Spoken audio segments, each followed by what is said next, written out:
Bueno.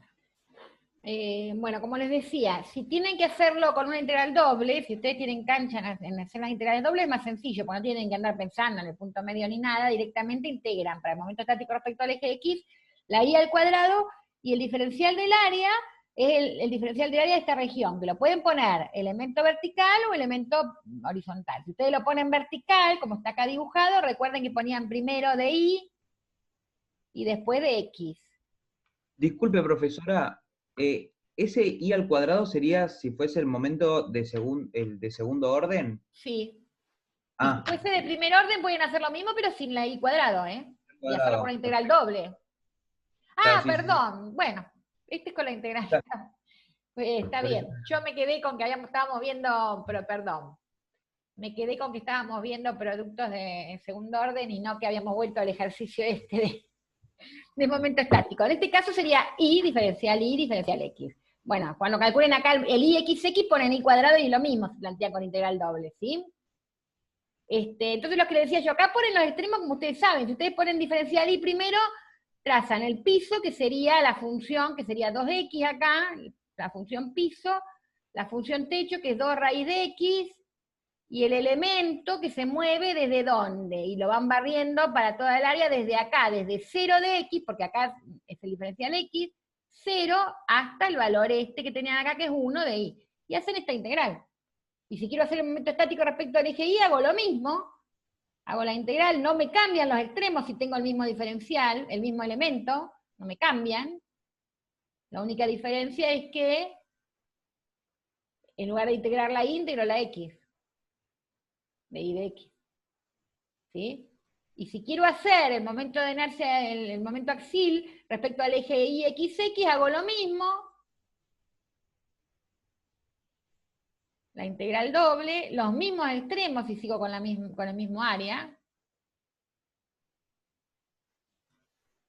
2 raíz de x. Y Entonces acá ahí no tenemos en pongo, cuenta el x medio. Directamente colocamos x. acá si lo hacen con la integral doble directamente, chicos. Ok. Porque la integral doble, el elemento diferencial, por más que uno lo tome así para el planteo, para usar el teorema ese de Fubini que vieron en análisis 1, en análisis 2, en realidad los elementos acá son rectangulares así, y tienen un X y un Y, y eso lo hacen para toda este área. Entonces están trabajando directamente con este elemento que tiene la X y la Y, ¿se entiende? No es como en que yo estoy integrando en si hago una integral de línea, sí o sí tengo que trabajar con este elemento, y entonces ahí tengo que trabajar con el X, con el que está acá en el punto medio. Por eso yo ese ejercicio lo resolví a propósito, ¿sí? Porque si lo van a resolver con una integral simple, tienen que tener cuidado. Depende con cuál trabajen, una es el promedio y la otra no. Salvo que cambien de elemento. Yo podría dejar este elemento para hacer respecto a este eje que no me cambia, y después cambiar el elemento, y entonces no me cambia la otra que no calculé. Pero bueno, se me complica el elemento porque trabajo por ahí con una raíz, o sea, bueno, hay que ver. O sea, ustedes saben que cualquiera de los dos métodos da igual porque lo saben de análisis 2. Pero bueno, en realidad, si ustedes tienen cancha con integrales dobles, el planteo con la integral doble es más sencillo. Sobre todo en los de segundo orden, chicos, porque, ojo, porque si yo quiero plantear que yo directamente ni lo hice en el ejemplo, porque es bastante complicado, pero si yo quiero plantear una integral de un ixx o un ii con una integral simple, o sea, una sola integral de las que vieron en análisis 1, ojo, porque muchas veces hay que aplicar el teorema de Steiner, porque en donde no sea constante la distancia hay que aplicar Steiner. Entonces ahí, ojo. Yo directamente no, yo hice, fíjense que ustedes, yo cuando resolví el que les hice de integral, o sea, de inercia con integrales, que creo que es el que hice acá, integración, ¿ves? Como meto segundo orden por integración, para que les quede ejemplo, fíjense que directamente planteé una integral doble. Porque para mí es más sencilla. Y acá les aclaro que podrían haberlo hecho de otra manera, pero tenían que usar en alguno de los dos, tenían que usar el teorema de ejes paralelos. Pero bueno, ustedes pueden resolverlo como más gusten. Igualmente es para que sepan de dónde salen las fórmulas, chicos, porque nosotros después no vamos a andar, o sea, todo el ejercicio que resuelvan ustedes va a ser usando tablas, y componiendo, superponiendo cosas como cuando hicimos antes en áreas compuestas. Así que bueno. Bueno, acá estaba la explicación que les dije recién del momento de inercia polar, que en definitiva, como por Pitágoras el R sub I al cuadrado es este, nos queda que es la suma de los dos momentos de inercia, ¿sí? Otra magnitud o propiedad geométrica de las superficies y de las líneas sería lo que llamamos radios de giro. El radio de giro lo definimos respecto a ejes también y respecto a un punto puede haber. Ojo, respecto a ejes, al eje X, al eje Y o a cualquier eje, como antes yo les puedo pedir el radio de giro respecto a un eje que tiene cualquier inclinación y ustedes calculan el momento de inercia respecto a ese eje y después lo dividen por la masa, que bueno, nosotros vamos a terminar siempre acá con áreas o líneas, porque trabajamos con áreas o líneas, y haciendo la raíz cuadrada. ¿Sí? O sea, la raíz cuadrada del momento de inercia de segundo orden respecto al eje X, dividido la masa total de la región, que, bueno, ya les digo, nosotros en definitiva terminamos con áreas, acá con un área, con una L de longitud, ¿sí? Es lo que llamamos momento de inercia respecto al eje, radio de giro respecto al eje X. El radio de giro respecto al eje Y es lo mismo, nada más que en lugar de tener la raíz cuadrada y en lugar de tener momento de inercia respecto al eje X, tenemos que trabajar el momento de inercia respecto al eje Y. O sea, siempre es el radio de giro respecto al eje, dividido la masa, la raíz cuadrada. Y respecto a un punto es lo mismo, pero con el momento de inercia respecto al punto. Entonces, fíjense que yo de acá puedo despejar y decir que si la raíz cuadrada saco, esto me queda al cuadrado, y x cuadrado, multiplico por la masa, y eso me queda igual al momento de inercia respecto al eje X. Lo mismo acá, el momento de inercia respecto al eje Y es el radio de giro al cuadrado respecto al eje Y por la masa, y el momento de inercia polar, o respecto al punto O, lo puedo pensar como el radio de giro polar, o respecto al punto O, al cuadrado por la masa, ¿sí? Entonces, si yo lo pienso de esta expresión, ¿sí? El I0 al cuadrado sería el I0 dividido la masa, pero como el I0 habíamos dicho que era la suma del IXX más el II, bueno, si yo lo reemplazo, me queda IXX más I dividido la masa, si hago las distributivas me queda IXX sobre la masa más I sobre la masa, pero esas expresiones que están acá, en definitiva, si lo pienso acá, son esto al cuadrado, ¿sí? Porque si yo paso dividiendo, me queda que el IXX, o de acá, esto, le elevan esto al cuadrado y sacan esta raíz cuadrada, y les queda que el IXX sobre la masa es el I cuadrado. Entonces, en definitiva, el radio de giro respecto al eje, al punto O, al cuadrado, es la suma de los cuadrados de los radios respecto a los ejes serían, ¿sí? Porque, o sea, si el punto O es este, sería respecto al eje X y al eje Y. Es los cuadrados de los radios de giro respecto a los ejes. Bueno, acá no me voy a detener porque es lo mismo que habíamos hablado hasta ahora, nada más que lo que les dije antes, cuando son líneas aparece sobre L y cuando son áreas aparece sobre el área, pero las fórmulas siguen siendo las mismas, ¿sí? O sea, siempre en los momentos de inercia respecto a ejes son las distancias al cuadrado perpendiculares al eje, el momento centrífugo es el producto de las dos distancias, a esto se le llama también producto de inercia, y el momento de inercia respecto a un punto o polo es las distancias al cuadrado de las distancias del punto al punto o polo que nosotros. Este punto puede ser cualquiera, chicos, puede ser incluso el centro de masa. Estos ejes pueden ser cualesquiera. Cuando uno en particular les dice calcule los momentos de inercia centrales o centroidales, les estamos pidiendo que calculen los momentos de inercia respecto a los ejes que pasan por el centro de masa paralelos al X y al Y. ¿Se entiende? O sea, momentos de inercia pueden ser cualquiera los ejes.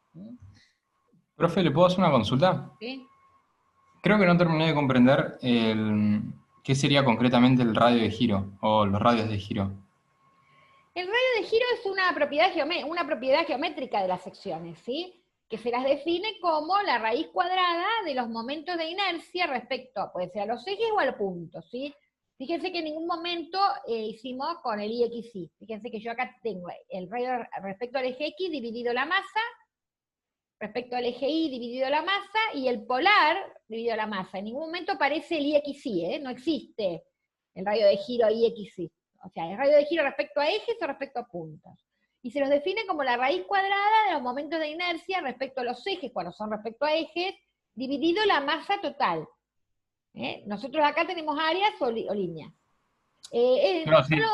O sea, es una propiedad geométrica que después vamos a ver, cuando veamos la parte de resistencia de materiales, que es la segunda parte de la materia, digamos, que es importante cuando nosotros estudiamos el pandeo, o sea, es un fenómeno, una inestabilidad de equilibrio que se llama pandeo, entonces ahí interviene este parámetro que nosotros estamos viendo. Entonces a mayor radio de giro, mejor trabajan las secciones al pandeo, porque hay un parámetro geométrico que se define, que se llama esbeltez, que se define como una longitud dividido justamente este radio de giro, y bueno, Ok. cuanto más grande sea ese Pero valor, básicamente hasta la segunda parte de la materia. no lo vamos a usar. Igual que el momento de inercia, chicos, el IXX, ustedes, bueno, por ahí el momento de inercia sí vieron en física cuando vieron giróscopo y eso, y nosotros acá, en realidad, el IXX, el II, todos los radios de giro respecto a los momentos de inercia del segundo orden, los usamos más que nada en la segunda parte de la materia, o sea, el momento de inercia, por ejemplo, respecto a un eje, da una idea de la resistencia que tiene una determinada estructura a la flexión, al fenómeno de flexión, o sea, ser curvada. Vos fíjate que vos, por ejemplo, grabás una regla, y si la trabajás en un sentido, la podés doblar bárbaro, y si la querés doblar en otro sentido, no la podés doblar, ¿sí? O sea, me refiero a, por ejemplo, si yo tengo una Sí, regla, se entendió. Que en el sentido transversal no la vamos a una poder regla, doblar. que acá es finita, digamos, ¿no? Yo, si le pongo una carga acá, bárbaro, la flexiono así sin ningún problema, ¿se entiende? Ahora, si le pongo una carga que la quiero doblar, o sea, que quiero doblarla en el otro, o sea, esto piénsenlo como que lo voy a dibujar así, porque si no, ahí está. ¿Se entiende? O sea, si yo la presiono acá, esta la doblo así, bárbaro, fácil. Pero le quiero poner una así, para doblarla en este sentido, ¿se entiende? En el plano así, en el que está acostada, y no la doblo, agarren ustedes una regla y van a ver que no pueden. ¿Y eso por qué justamente? Y bueno, porque la sección es un rectángulo que es muy finito en un lado, entonces el momento de inercia respecto a este eje es grande. En cambio, respecto a este eje no vale casi nada. Entonces, por eso es que trabaja bien en un sentido y en el otro no. Bueno, esto tiene O que sea, ver con la rigidez a flexión, justamente, que vamos a ver. Justamente la rigidez a flexión interviene ese parámetro, el IXX y el II. O sea, por ejemplo, en un rectángulo, fíjense que en un rectángulo, si esta es la base y esta es la altura, y tomamos el eje central, los ejes centrales, los que pasan por el centro de masa, el I central, el IXC, digamos, el momento de inercia respecto al eje X central, es la base por la altura al cubo sobre 12. Los centrales estamos hablando, ¿sí?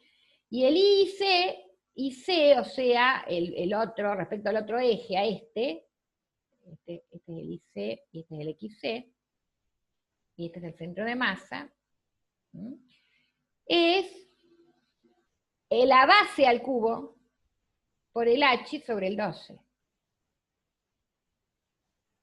Entonces fíjense que si la base es mucho más grande si la altura es mucho más grande que la base, este valor es muchísimo más grande que este, porque la estoy elevando al cubo, justo la de las dos dimensiones, la más grande la estoy elevando al cubo, ¿se entiende? Entonces obviamente esto tiene mucha inercia respecto a este eje y poca respecto a esta, si esta base es muy chiquita en comparación que esto. Por eso es que la regla trabaja bárbaro en un sentido y en el otro no. ¿Se entiende? Bueno, eso lo vamos a ver después, en la otra parte de la materia lo vamos a usar. El momento de inercia polar lo vamos a usar en la parte de torsión. O sea, cuando uno estudia un árbol o eje y sometido a un momento torsor, bueno, lo que gira, la deformación que sufren esas estructuras, que es un giro, ¿sí? Por supuesto un giro respecto al eje, y bueno, depende del momento de inercia polar, que habíamos definido, de este que está acá. A mayor momento polar, menos se deforman. ¿Entiendes? Profe, Sí. es lo mismo porque en la tabla aparece momento de inercia XXC. ¿Es lo mismo que XCXC? Sí. En las tablas aparece XX y le ponen el C al final. Es lo mismo. Sí. Eso quiere decir que es el central, el momento de inercia respecto al eje X, o sea, al paralelo, al horizontal, digamos, que pasa por el centro de masa. No importa si lo llaman XC o XXC al final, ¿está? Yo normalmente, como yo acostumbro a llamar al eje XC y C, Por eso le pongo XC, XC, o IC, IC, o XC, IC si es el centrífugo. Pero bueno, si lo usan como decís vos que está acá en la tabla, es el mismo, ¿sí? O sea, esto que aparece acá son los centrales, chicos. O sea, estos que aparecen en esta columna son los momentos de inercia respecto al eje paralelo al X que pasa por el centro de masa, paralelo al Y que pasa por el centro de masa, y el centrífugo o producto de inercia. Pero respecto sería a los centrales, o sea, si yo en este paralelogramo busco el centro de masa, que estaría acá, y acá,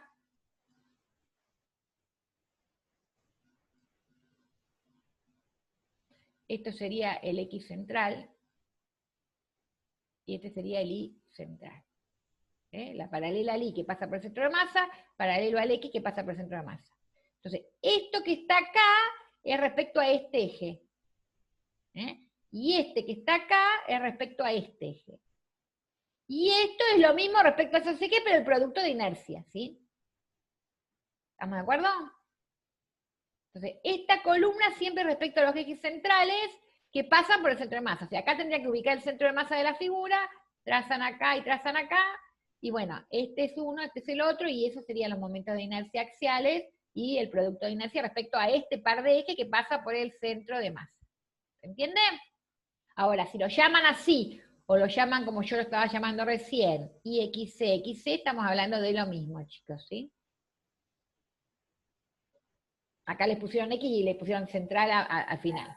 ¿Estamos aquí? Perfecto, gracias. Bueno, volviendo acá entonces,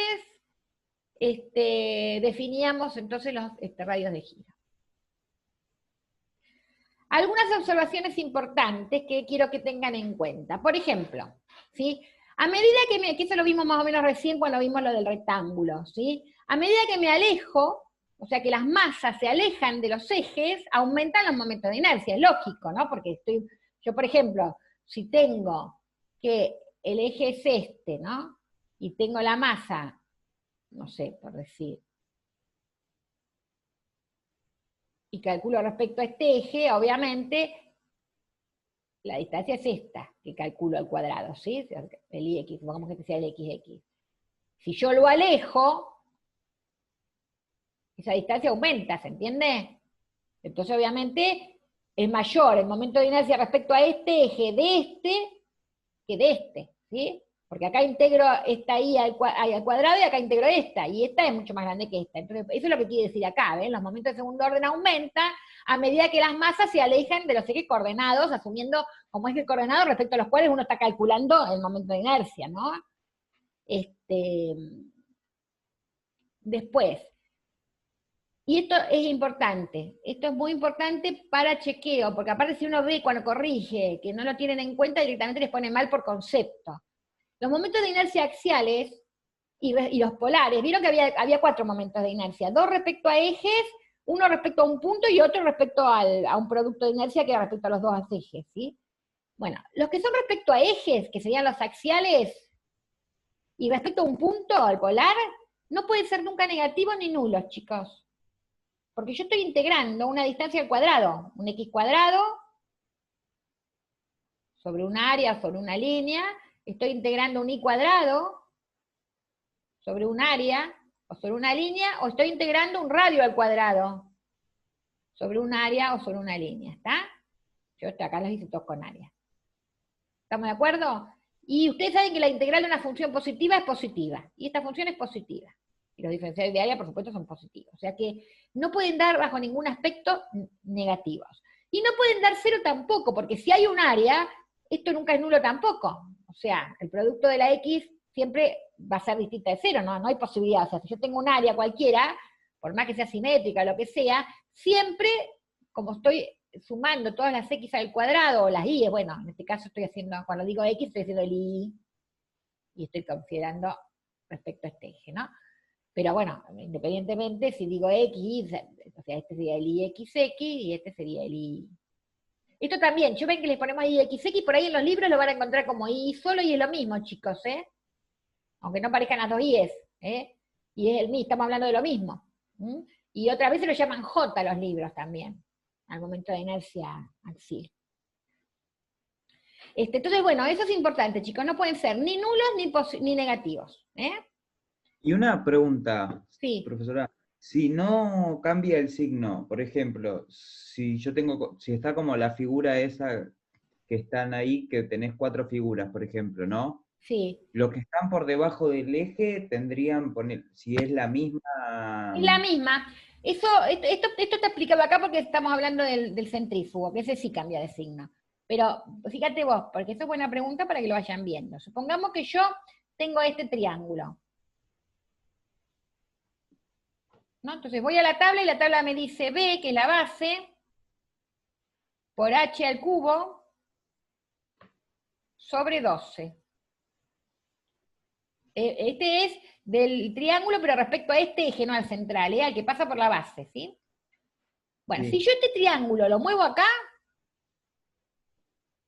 respecto a este eje sigo teniendo el mismo. Si lo doy vuelta así, respecto a este eje sigo teniendo lo mismo. Si se me ocurre dibujarlo acá abajo, respecto a este eje sigo teniendo lo mismo, porque son lo mismo las distancias que tengo de acá al cuadrado que la que tenga acá al cuadrado, ¿se entiende? Por más que lo vayan moviendo así. El problema es respecto a este eje, chicos. Respecto a este eje ya no es el mismo, porque no es lo mismo la distancia que yo tome y la X de este punto acá, no es la misma que si yo lo corría acá, ¿ven? Y la mido respecto a este eje. Y no es lo mismo si yo la corro acá, ¿se entiende? Entonces, cuando yo muevo así este triángulo, no me cambia respecto a este eje, pero respecto a este me cambia y voy a tener que aplicar el teorema de ejes paralelos o Steiner. ¿Sí? ¿Estamos de acuerdo? Claro, y ahí, o sea, ¿qué tendrías que sumarle? O sea, si por ejemplo vos lo corres, Para calcular el tendrías momento de inercia respecto al eje al eje Y, al X no, al X es siempre, o sea, todos estos el mismo. triángulos que yo dibujé, todos tienen el mismo valor, chicos, respecto a este eje. Respecto a este eje tengo que aplicar Steiner, entonces tengo que hacer el propio, que es el central, ahora vamos a ver, más el área por la distancia al eje al cuadrado. Aplicar el teorema de Steiner, que lo deben haber visto en análisis, en física, chicos. Claro, o sea, Ahora lo vamos a ver igual. como el momento en el centro. ¿Eh? O sea, es lo mismo que esté abajo que arriba, la inercia va a ser la misma. Respecto al eje X, sí, respecto al eje Y, no. No, claro, ahí porque Pero está trasladado. nunca puede ser negativo, ¿entendés? O sea, yo por más que esto lo dé vuelta, ¿sí? No te olvides que están elevadas al cuadrado las X o las Y, depende. Acá para el IXX yo calculo, o sea, cuando yo calculo el momento de inercia respecto al eje X, acá en este ejemplo, el IXX, es la integral del I cuadrado, Claro, ¿se entiende? Y el I es el mismo acá, de acá a acá, en este punto, que de acá a acá, y si elijo el mismo pero dado vuelta, es la misma. Por más que sea negativa, ¿entendés? Es la misma esta distancia. Y como vos la estás elevando al cuadrado, terminás haciendo la misma integral. claro, sí, ¿Eh? sí, sí, sí. Entonces, todos tienen lo mismo, pero el otro no. El I no, chicos. Porque si yo calculo el I, tengo que integrar la X al cuadrado. Y ahí la X sí me cambia. Si yo lo tengo acá, la X vale esto. Si lo tengo acá atrás, la X vale toda esta distancia, ¿sí? Para el mismo elemento. Si lo tengo acá, la X vale esta. No me importa que sea negativo porque está al cuadrado, pero me cambia la distancia porque tengo una distancia diferente que de acá a acá, ¿entendés? O sea, voy variando las distancias. Por eso es que el I lo tengo que calcular por Steiner, no puedo sacarlo de ninguna tabla. Claro, perfecto. ¿Eh? Y ¿te puedo hacer una pregunta más con respecto a esto? Sí, sí. ¿Tienen o sea, como alguna interpretación física, como por así decirlo, cuando lo calculo, si da algo que no es coherente, como que poder darme cuenta, por ejemplo, como el momento, que es la tendencia a rotar o algo? No, la interpretación física, ya les digo, tienen una aplicación después que la vamos a ver en resistencia de materiales, que es más o menos lo que fuimos hablando, ¿sí? Claro. Lo que sí, bueno, como ustedes están calculando integrales que saben que no pueden ser negativas, por ejemplo, que no les dé negativo. ¿Eh? Negativo Eso cero. tienen que darse cuenta. Si les da negativo, porque a veces suele que les dé negativo porque se equivocaron una distancia, aplicaron style normal, hicieron mal, porque cuando uno hace por composición de cosas, porque son figuras compuestas, por ahí yo resto sí momentos de inercia, porque yo digo, bueno, este área la obtengo haciendo este área menos esta. Y entonces en definitiva termino haciendo el momento de inercia por diferencia, digo, es el momento de inercia respecto a este eje de este área menos el momento. Y por ahí se equivocaron en alguna cuenta y terminaron haciendo una resta que les dio negativa. Bueno, eso que les llame la atención, por favor, no puede ser. Entonces, si les da negativo un momento de inercia axial es porque algo hicieron mal. Entonces no lo dejen y encima lo recuadran, que uno corrige los exámenes, lo ve recuadrado y les ponen menos tanto. Una cosa que no puede dar negativa, ¿se entiende? Claro, sí, perfecto. Entonces, en eso tengan cuidado. Por eso acá está aclarado que no pueden ser nunca ni los axiales ni los polares, son siempre positivos, ¿eh? ¿Ve? Independientemente del sentido de los ejes coordenados, ¿eh? Siempre tiene que dar positivo, no les puede dar nunca negativo. Si llegan a algo negativo es porque en algún momento hicieron alguna cuenta mal, o tomaron una distancia mal, o hicieron mal una resta, o hicieron mal con la calculadora, que a veces te quedan y ponen mal un número y después les da cualquier cosa. Entonces, que eso les llame la atención, ¿sí? Los momentos de inercia, productos de inercia centrífugos, ahí sí pueden ser ceros, pueden ser positivos, pueden ser negativos, porque es el producto de X por Y. Y el producto X por Y tiene cualquier signo, ¿se entiende? Entonces, ahí sí. Pero igualmente hay cosas que tienen que tener cuidado. Por ejemplo, si yo estoy haciendo el momento de inercia respecto al par de ejes X, Y, y los ejes son estos, por ejemplo, y tengo la figura acá, y bueno, cualquier elemento que yo tenga acá tiene esta distancia y no hay posibilidades, bajo ningún aspecto, que el producto X por Y sea negativo. Claro. Si está así, es positivo. Entonces yo cuando calcule el IXY, bueno, si les da negativo, que le llame la atención, porque no puede dar negativo, ¿está? Lo mismo si yo lo tengo acá. Me tiene que dar negativo, porque el producto X por Y, el X es negativo. Claro, y acá para cualquier punto X por Y es negativo. Entonces cuando yo haga la integral de X por Y en esta región, y si esto es negativo, me tiene que dar negativa, entonces le llame la atención si les dio positivo. Algo mal hicieron, ¿está? Ahora vos me decís, y bueno, la tengo acá. Y yo no sé si es positiva o negativa. A veces a simple vista uno por ahí lo puede ver, porque hay mucha área con producto positivo respecto de otra que tiene producto negativo mucho más chica, y a veces no se puede ver a simple vista, ¿estamos? Claro, sí. Pero hay algunas que sí se pueden ver a simple vista, y entonces eso vayan chequeándolo, ¿sí? Perfecto. Muchas gracias. Una consulta. Sí. ¿No podría ser que, por ejemplo, si querés calcular el momento de inercia de un sistema en partícula que está, por ejemplo, en el eje X, y le querés calcular el momento de inercia con respecto al eje X, ¿no sería nulo ahí? ¿El momento de inercia? Con respecto al eje X, y que todas las partículas estén en el eje X. Lo que pasa es que vos estás hablando de un sistema discreto. Nosotros no vamos a trabajar con sistemas discretos.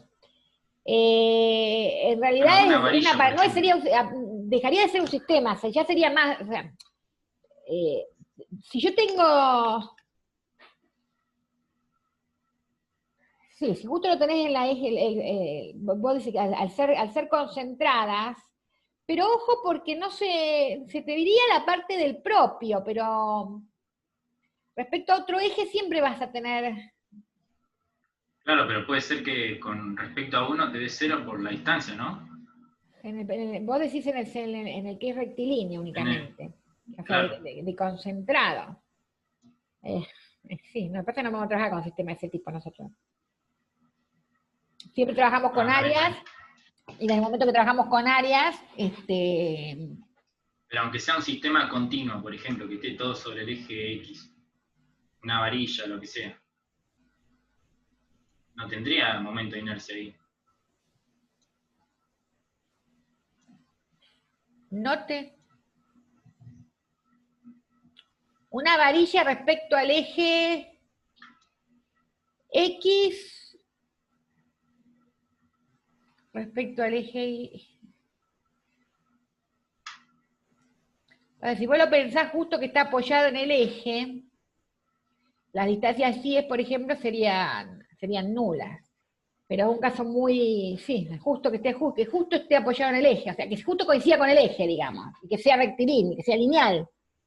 Claro, sí, sí, sí. Y en ese sí caso, sí.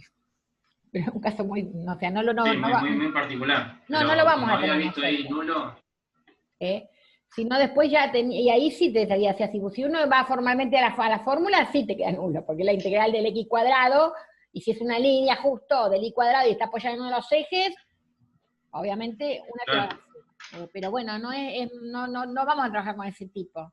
Es un caso perfecto, sí, sí. muy eventual y muy particular, digamos, ¿no? Para áreas Bien, comunes y líneas comunes de las que trabajamos nosotros, no se te va a dar nunca ese caso. perfecto, Y por eso gracias. acá tenés justamente, ¿ves? Tenés en la tabla lo que vamos a hacer nosotros, que por ahí pueden ser líneas inclinadas, tipo cables o alambres, o cuartos de círculo, o arcos de círculo, bueno, tenés los valores que tienen los momentos de inercia centrales y los respecto a estos ejes. ¿Mm? Pero claro, lo que está diciendo vos es coherente, o sea, vos me decís si esta línea, en lugar de estar acá, está acá apoyada, o sea, la tenés acá, y bueno, obviamente, ya del vamos esta también es una nula, ¿entendés? Una de estas coordenadas. Y sí, Claro, sí, las sí, sí. distancias son Por cero. eso me había hecho un poco ruido, que siempre era positiva. Traté de pensar un ejemplo nada más, ¿Mm? un contraejemplo. Bueno, entonces, los momentos centrífugos sí pueden ser positivos, negativos o nulos, que los que les dije recién, ¿sí? Y lo otro importante que tienen que tener en cuenta para el uso de las tablas es esto que está explicado acá, chicos, no tanto en el triángulo, o sea, yo lo expliqué con el triángulo porque era fácil de dibujar, ahora ustedes tienen todos los triángulos dibujados en la tabla, así que antes no, antes sí tenían que por ahí hacerlo, tener en cuenta esto que yo les estoy diciendo, porque había un solo triángulo o dos, pero ahora tienen todos los casos dibujados en la tabla nueva, ven, tienen el caso 7, 6, 5, o sea, en todas las posiciones lo tienen, así que bueno, con el triángulo no sería tanto, pero sí, por ejemplo, con el cuarto de círculo, ¿ven? Por ejemplo, el cuarto de círculo tiene uno solito, no tienen los cuatro casos, ¿sí? Entonces, con el cuarto de círculo, por ejemplo, si les aparece en la práctica, tienen que tener cuidado, ¿eh? Tienen que tener cuidado porque si yo cambio un eje, ¿sí? Respecto de lo que aparece en tabla, tengo que cambiar el signo del centrífugo. Por ejemplo, si yo tengo este triángulo, ¿sí? El centro de masa, yo acá los hice centrales porque era el más fácil de ver, y aparte que es el que ustedes usan cuando aplican Steiner, que es el que tienen que usar sí o sí el central para aplicar Steiner, ¿no? Entonces, por ejemplo, en este triángulo tengo el centro de masa, el X central hacia la derecha y el Y central hacia arriba. Fíjense que el X central apunta hacia la parte acá del ángulo recto y acá el Y apunta hacia el inclinado, digamos, ¿entienden? Si yo calculo el momento de segundo orden producto de inercia, el centrífugo, de este triángulo respecto a estos ejes centrales, eso da B cuadrado por H cuadrado sobre 72. Les da positivo. Lo cual es bastante lógico porque si bien está una parte, fíjense, esta parte que está acá, estas áreas que están acá, Sí, o sea, la mayor parte está en los cuadrantes positivos. exactamente, y estos son cuadrantes positivos y se ve que tengo mayor área.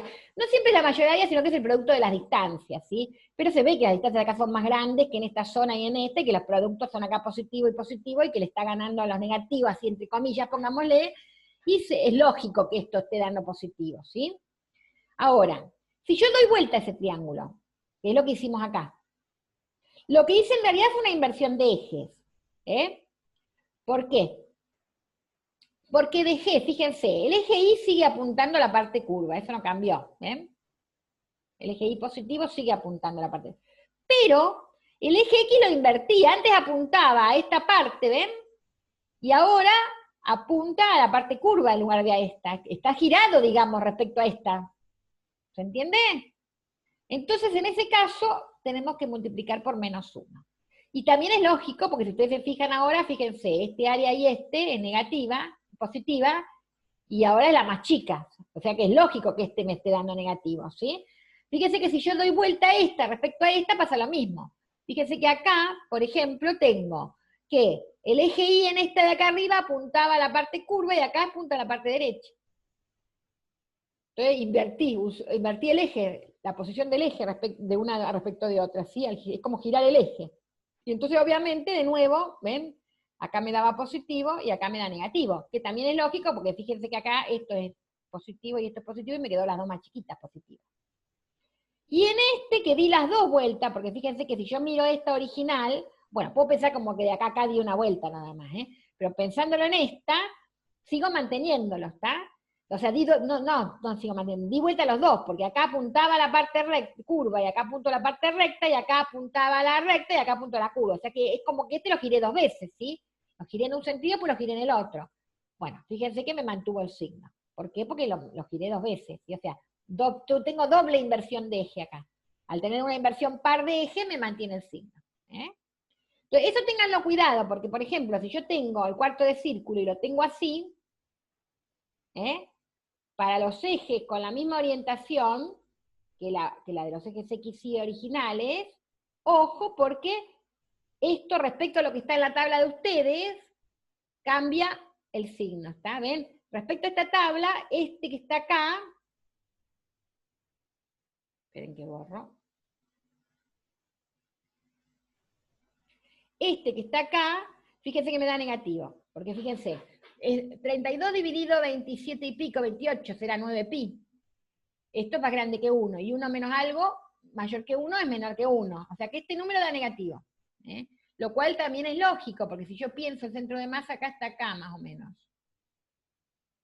Porque es, ¿ven? 4R sobre 3pi. Bueno, si yo mido 4R sobre 3pi, 4R sobre 3pi, ahí sobre la recta 45 grados tengo el centro de masa.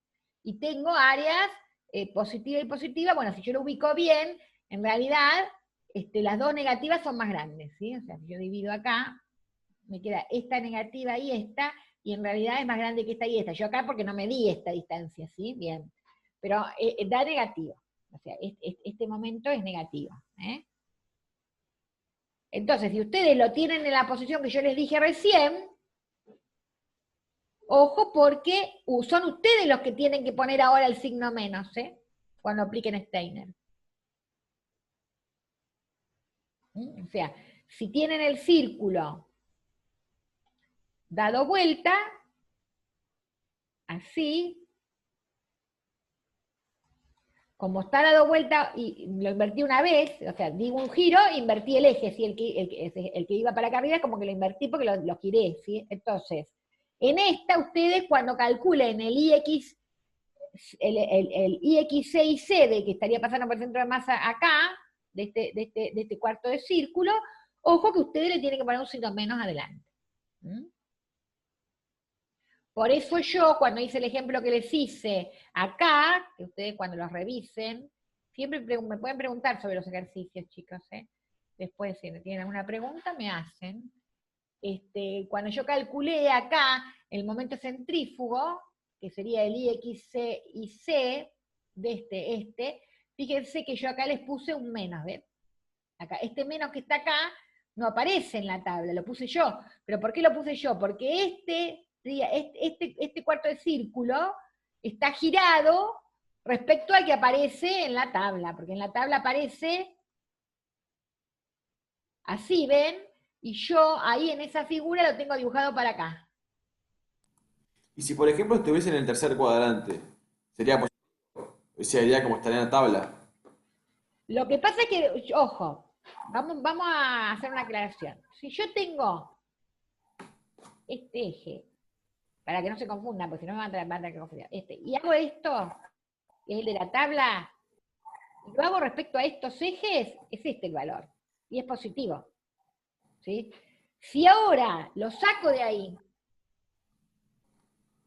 lo saco de acá, ¿sí? Y lo pongo acá dado vuelta, es negativo, ninguna duda, porque está todo en un cuadrante negativo, si los ejes son estos, ¿entiendes? Y acá, cuando lo dé vuelta acá, es positivo, porque producto de negativo y negativo, y cuando esté acá,